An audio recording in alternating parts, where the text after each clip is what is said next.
कारखान्याच्या वेगवेगळ्या प्रश्नावर राजेवाडी ग्रामस्थांनी गेल्या अनेक वर्षात केलेल्या पाठपुराव्याच्या अनुषंगानं आज आपण या ठिकाणी पत्रकार परिषदेला या ठिकाणी जमलेलो आहोत. या गावातल्या नागरिकांच्या अनेक समस्या, अनेक अडचणी, या कारखान्यामुळे उद्भवणारे अनेक प्रश्न आहेत. त्यातला सगळ्यात पहिला प्रश्न आहे की त्या कारखान्याच्या आसवणी प्रकल्पामुळं आणि मळीच्या पाण्यामुळं गावातील नद्या, ओढे, नाले, छोटे तलाव आणि त्याचबरोबर विहिरी असतील, या कूपनलिका असतील, या सगळ्यांचं पाणी हे या पाण्यामुळे दूषित झालेलं आहे. त्या पाण्यामुळे अनेक आजार उद्भवलेले आहेत, अनेक जनावर मृत्युमुखी पडलेले आहेत.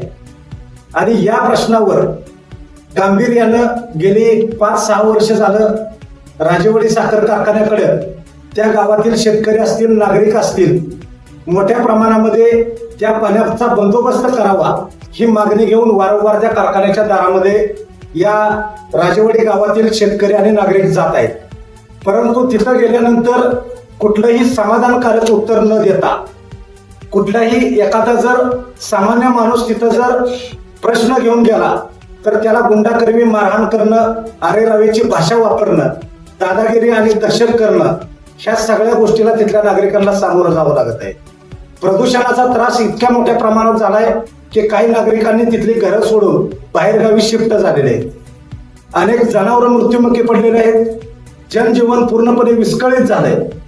आणि अशा परिस्थितीमध्ये राजेवाडी ग्रामस्थांनी, राजेवाडीच्या गावकऱ्यांनी ग्रामसभेमध्ये अनेक वेळा ठराव घेतला आणि त्या ठरावाला उत्तर म्हणून राजेवाडी साखर कारखान्याने पाठीमागच्या सीझन पूर्वी त्यांनी सांगितलं की या वर्षीच्या गळीत हंगामाच्या अगोदर आम्ही सर्व पाण्याचा बंदोबस्त करतो, असं त्यांनी लेखी आश्वासन दिलं, जाहीर केलं. ग्रामस्थांच्या समोर वारंवार त्यांनी दिलगिरी व्यक्त केली आणि आम्ही त्या पाण्याचा बंदोबस्त करतो असं सांगितलं.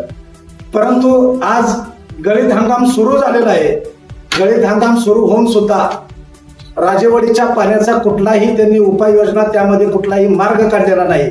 आणि याचा उद्रेक या ग्रामस्थांच्या मनामध्ये तयार झालेला आहे आणि लोकभावना पूर्णपणे जागृत झालेली आहे. राजेवाडी कारखाना प्रशासनाच्या विरोधात राजेवाडी ग्रामस्थांचं हे आंदोलन सुरू होण्याच्या मार्गावर आहे. आणि त्या अनुषंगानं राजेवाडीतील ग्रामस्थ आज तहसीलदार कार्यालय येथे तहसीलदार मॅडम यांना निवेदन देण्यासाठी प्रदूषणाचा आणि त्या राजेवाडीच्या दूषित पाण्याचा बंदोबस्त